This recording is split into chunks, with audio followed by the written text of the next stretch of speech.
ICC test championship के final match में वही हुआ जिसका हर किसी को डर था। एक असंभव सी जीत का सपना लेकर मैच के आखिरी दिन टीम इंडिया की बल्लेबाजी ताश के पत्तों की तरह ऐसी बिखरी जिससे 1990 के दशक वाली कमज़ोर भारतीय टीमों की यादें जहन में दोबारा ताज़ा हो गई। क्या वक्त कोहली, रोहित शर्मा और पुजारा को पीछे छोड़कर नई टीम बनाने पर ध्यान देना का आ गया है और भारत की टीम क्यों हर फाइनल में फिसड्डी साबित हो रही है? इस पर करेंगे बात। यह है आवाज़ द वॉइस और आप देखना शुरू कर चुके हैं द मनजीत ठाकुर शो। जीतना तो दूर की बात, team India ICC test championship के फाइनल मैच की चौथी पारी को लंच के बाद खींचने तक में नाकाम रही और विराट कोहली जैसे दिग्गज बल्लेबाज एक बार फिर से दुनिया के सबसे बड़े प्लेटफॉर्म पर नाकाम साबित हुए। टीम इंडिया ने पिछले एक दशक में कोई भी आईसीसी ट्रॉफी नहीं जीती है, बल्कि बड़े मंचों पर फाइनल में हम फिसड्डी साबित हुए हैं। शुरू करते हैं 1983 के विश्व कप से। उस मैच में हम उम्मीदों के उलट वेस्ट इंडीज़ को हराकर खिताब जीत गए थे। 1987 के विश्व कप में हम सेमीफाइनल में हारे। 1996 में भी सेमीफाइनल ने श्रीलंका ने हमें धोया और 1999 में सेमीफाइनल में भी हम नहीं पहुंच पाए थे। साल 2000 में आईसीसी चैंपियंस ट्रॉफी में हम फाइनल तक पहुंचे, तब कप्तान थे सौरभ गांगुली, लेकिन तब हम फाइनल में हार गए। 2002 के चैंपियंस ट्रॉफी में भी हम फाइनल तक पहुंचे, लेकिन वो ट्रॉफी हमें श्रीलंका के साथ शेयर करनी पड़ी। 2003 के विश्व कप फाइनल में तो हम पहुंचे, लेकिन एक बार फिर बड़े मैच का हुआ हम पर भारी रहा और हम लोग ऑस्ट्रेलिया के हाथों पराजित हुए। फिर कप्तान बने धोनी और 2007 में आईसीसी T20 विश्व कप के फाइनल में हमने जीत हासिल की। अगले विश्व कप में यानी 2011 में धोनी ने फिर से भारतीय टीम को मिडास टच दिया और वानखेड़े में वो छक्का मारकर जिताया जो हम सबको एक खुशनुमा याद बनकर हमारे जहन में आज भी ताज़ा है। धोनी का बतौर कप्तान प्रदर्शन बेहतर होता गया और 2013 के चैंपियंस ट्रॉफी में उन्होंने एक बार फिर से जीत दिलवाई। खिताब हमारा हुआ था, लेकिन 2014 में धोनी भी विश्व कप फाइनल में जीत नहीं दिलवा पाए। फिर धोनी ने कप्तानी छोड़ दी और धोनी के कप्तानी छोड़ते ही एक बार फिर से हम फाइनल में फिसड्डी होते गए, गिरते चले गए। 2017 के चैंपियंस ट्रॉफी के फाइनल में, फिर 2021 के टेस्ट चैंपियनशिप के फाइनल में और फिर इस साल हम हार चुके हैं। इस हार की एक बड़ी वजह कोहली जैसे बल्लेबाज का हर अहम नॉकआउट मैच में नाकाम होना है।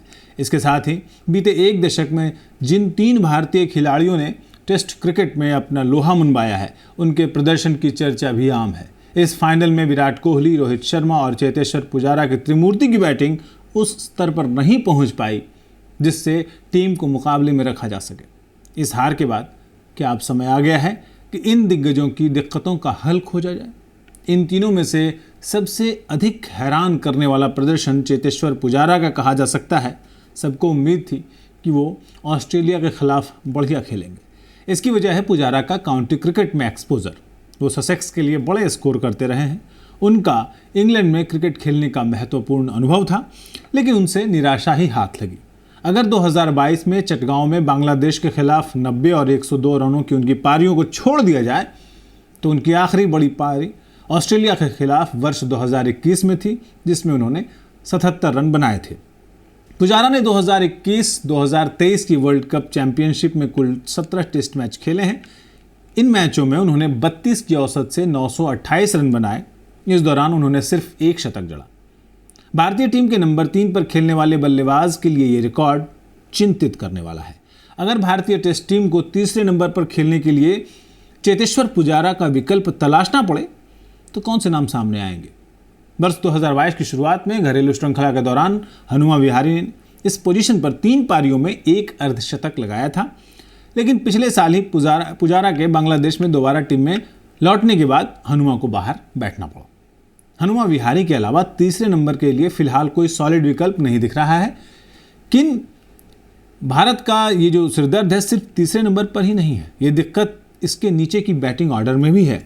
नंबर 4 पर आते हैं मौजूदा वक्त के निर्विवाद रूप से महान खिलाड़ी यानी विराट कोहली। पिछले एक दशक में कोहली जैसे कम ही खिलाड़ी हुए हैं। दुनिया भर के गेंदबाजों पर वे हावी होते रहे हैं, लेकिन अब वो अपने बेहतरीन फॉर्म की छाया भर हैं। कोहली वाइट बॉल क्रिकेट में लय में तो लौट चुके हैं, ऐसा दिख रहा है कि वो लौट चुके हैं, लेकिन भारत को कोहली की ज़रूरत टेस्ट क्रिकेट में है। अगले महीने वेस्ट इंडीज़ में भारत वर्ल्ड चैम्पियनशिप की जो 2023 और 25 की जो मुकाबलों की शुरुआत होगी, उस शुरुआत में खेलना शुरू करेगा। इस दौरान भारत को वो पुराना कोहली चाहिए होगा जो टीम को हर मुसीबत से निकालने का मादा रखता था। मौजूदा वर्ल्ड टेस्ट चैंपियनशिप यानी जो 2021-23 में ख़त्म हुआ है, उसमें विराट कोहली ने 17 टेस्ट मैच खेले और लगभग 32 की औसत से 932 रन बनाए। इनमें सिर्फ एक शतक शामिल है। कोहली ने ये 186 रनों की शतकीय पारी इसी साल के शुरू में अहमदाबाद में खेली थी, लेकिन इस दौरान भारत से बाहर कोहली का औसत गिरकर 25 का यानी 25 से थोड़े ज़्यादा का रह गया है। नंबर 4 के लिए श्रेयस एक अच्छा विकल्प हो सकते हैं, लेकिन वो फिलहाल घायल हैं। भविष्य में वे नंबर 4 के लिए एक अच्छा विकल्प बन सकते हैं, लेकिन श्रेयस को अभी खुद को और तराशना होगा। खेल के जानकार कहते हैं कि श्रेयस को शॉर्ट पिच गेंदों से भी गुरेज है, उससे भी उन्हें निपटना होगा। वो अक्सर उन शॉर्ट पिच गेंदों को में परेशान हो जाते हैं जिनका निशाना सीधे उनके शरीर की तरफ आता होता है। सरफराज खान एक और विकल्प है, उनके बारे में बहुत चर्चा हुई है। पिछले घरेलू सीजन में सरफराज ने बेहतरीन प्रदर्शन किया था, उनकी चर्चा भी खूब हुई, लेकिन उच्च श्रेणी की फास्ट बॉलिंग के सामने उनकी परख होनी बाकी है। कुछ जानकारों का कहना है कि मीडियम पेस से अधिक स्पीड वाली गेंद पर सरफराज अनईजी दिखते हैं, असहज दिखते हैं। सरफराज को टीम इंडिया ए की ओर से 7 टेस्ट मैच खेलने का अवसर मिला था, लेकिन वो इस दौरान एक भी शतक नहीं बना पाए। रोहित शर्मा ने भारत के लिए सिर्फ 50 टेस्ट मैच खेले हैं, लेकिन जब भी देश की बेहतरीन टेस्ट बल्लेबाजों की बात होती है तो उनका नाम ज़रूर आता है। इस रविवार को जो टेस्ट ख़त्म हुआ यानी 2021-23 की वर्ल्ड टेस्ट चैंपियनशिप, उसमें रोहित ने 11 टेस्ट खेले। उन्होंने 42 रन से कुछ ज़्यादा के औसत से 758 रन बनाए, जिनमें 2 शतक भी शामिल हैं। उनका भारत से बाहर का रिकॉर्ड भी इस दौरान अच्छा रहा। भारत में उनका औसत करीब 37 रनों का रहा और देश के बाहर वो 52.5 के आसपास रहा। लेकिन अब रोहित शर्मा 36 वर्ष के हो गए हैं। प्रश्न ये है कि क्या वो 2025 तक खेल पाएंगे। शुभमन गिल एक अच्छे ओपनर के रूप में उभर रहे हैं, लेकिन उन्हें भी वो एक साथी चाहिए होगा, क्योंकि क्रिकेट अकेले नहीं खेल सकते आप। मयंक अग्रवाल एक अच्छा विकल्प है, लेकिन 2022 में श्रीलंका के खिलाफ बेंगलुरु टेस्ट के बाद उन्होंने टेस्ट क्रिकेट नहीं खेला है। इसके अलावा अभिमन्यु ईश्वरन भी हैं। वे तकनीकी तौर पर एक मजबूत ओपनर हैं, उन्हें यशस्वी जायसवाल से मुकाबला करना पड़ सकता है। ऐसे किसी भी प्रतिस्पर्धा का लाभ भारतीय टेस्ट टीम को ही होगा। अगले साल इंग्लैंड की टीम भारत आएगी और उसके बाद 2025 में एक बार फिर भारत में ही खेलेगी। इन सब दौरों में अच्छा प्रदर्शन करना होगा ताकि टेस्ट चैंपियनशिप को अगले दौर को जीतने की कोशिश की जा सके। भारतीय क्रिकेट के इन 3 स्तंभों को हिलाना और उनकी जगह किसी और को तैयार करना आसान काम नहीं है, लेकिन वक्त बीतने के साथ ऐसा करना ज़रूरी हो जाएगा। टेस्ट चैंपियनशिप में फाइनल में हम हारे हैं और ये फाइनल हारने की जो हमारी आदत है लगातार बनी हुई है। फाइनल के हम फिसड्डी क्यों हैं, इस विषय पर चर्चा करने के लिए हमारे साथ आवाज़ द वॉइस हिंदी के संपादक मलिक असगर हाशमी साहब हैं। हाशमी साहब, बहुत बहुत स्वागत है आपका। बहुत दिनों के बाद मिले हैं। जी हाँ बिल्कुल। ये हम लगातार हार रहे हैं। इस बार टेस्ट चैंपियनशिप में हारे, पिछली बार भी टेस्ट चैंपियनशिप में हारे, तो इससे पहले चैंपियंस ट्रॉफी में हारे थे। मैं फाइनल में हारने की आदत कब जाएगी हमारी? नहीं, अब जब तक हम कुछ बदलाव नहीं करेंगे तब तक हमारी आदत नहीं जाएगी। और गावस्कर साहब ने संकेत दिए हैं कि जल्द ही जो है भारतीय टीम में कुछ नए बदलाव हो सकते हैं, कुछ वरिष्ठ जा सकते हैं, कुछ नए लोग आ सकते हैं। तो ये बदलाव का ही संकेत है। जब हम परिणाम अच्छा नहीं देते हैं तो जाहिर सी बात है कि बदलाव की हमें ज़रूरत पड़ती है। आपकी नज़र में सबसे बड़ी क्या वजह रही कि हम टेस्ट चैंपियनशिप में उस तरह से प्रदर्शन नहीं कर पाए? भारत अपनी प्रतिष्ठा के हिसाब से जिस तरह से फाइनल तक पहुंचे, उसके बाद अचानक ही चौथी पारी को हम लंच तक भी नहीं ले जा पाए, जबकि एक तरफ तो भारतीय मीडिया यह कयास लगा रहा था कि नहीं जी हम तो जीत भी सकते हैं। 280 रन बनाना क्या बहुत बड़ी चीज़ है? देखिए, हम लोग हमारे जो जोड़ी के जो खिलाड़ी हैं ना वो वहाँ टिक नहीं पा रहे हैं और वो हारने की वजह भी यही है। इसमें भी वैसे ही हुआ और उनके जो 2 खिलाड़ी थे लगभग 200 के ऊपर ले गए ऑस्ट्रेलिया के 2, उनकी ही वजह से जो है हमें 444 का मिला था। तो हम जो है हमारा जो जोड़ीदार जो है ना वो जम नहीं पा रहा है क्रीज पे।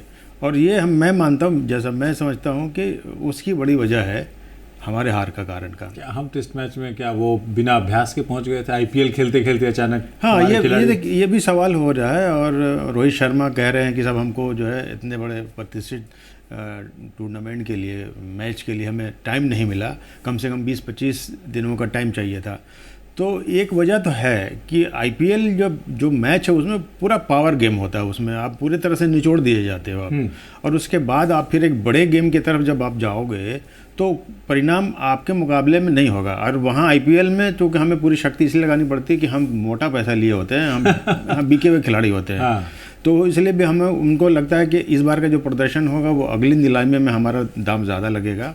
और ये देश वाला में थोड़ा सा देशभक्ति कम हो जाती है, मुझे लगता है इस वजह से उतना अच्छा प्रदर्शन नहीं। दूसरा थके होते हैं, पूरे निचोड़े होते हैं, तो ज़्यादा औसत प्रदर्शन। हाँ, बिल्कुल बिल्कुल। अच्छा, क्या ये वक्त आ गया है कि जब विराट कोहली, चेतेश्वर पुजारा और रोहित शर्मा जैसे खिलाड़ी, उनको जगह खाली कर देनी चाहिए टॉप ऑर्डर की? भैया आओ नए खिलाड़ी, शुभमन गिल जैसे, श्रेयस अय्यर हैं या हनुमा विहारी हैं। हाँ बिल्कुल, मैं कह रहा हूँ कि वो गावस्कर साहब ने संकेत दिए हैं, और मेरे ख्याल से जब गावस्कर कह रहे होंगे तो उनके पास भी कोई ऐसे संकेत होंगे बीसीसीआई की तरफ से कि वरिष्ठों को भी बैठना पड़ सकता है। तो नए लोगों को चांस मिलना चाहिए। और बाइज्जत जैसे धोनी को लगा कि सब हम अच्छा नहीं कर पाएंगे, तो वो खुद ही हर सेगमेंट से अलग होते चले गए। इनको भी अपनी प्रतिष्ठा बनाए रखने के लिए खुद ही जगह खाली करनी चाहिए। ये प्रतिष्ठा का ही प्रश्न है क्या कि विराट कोहली लगातार बहुत लंबे समय तक अच्छा रन नहीं कर पा रहे थे, फिर भी टीम में बने हुए थे? नहीं, विराट कोहली का एक तो ये है कि वो बहुत अच्छा नहीं करते हैं, फिर थोड़ा सा अच्छा कर लेते हैं, फिर हमको भरोसा हो जाता है। लेकिन ड्राई स्पेल ज़्यादा नहीं था, बहुत लंबा नहीं था कि नहीं खेल पाए, फिर बीच में एक आध सेंचुरी वगैरह मारी। हाँ, ज़्यादा उनका बहुत अच्छा नहीं रहा, बीच में ज़्यादा ख़राब था उनका स्पेल, और उसके बाद अभी फिर थोड़ा सा ठीक हुआ था, फिर वो पटरी से उतर गए। तो मेरे ख्याल से उनको रेस्ट लेना चाहिए, और रेस्ट लेकर के उनको लगना दूसरों को मौका देना चाहिए।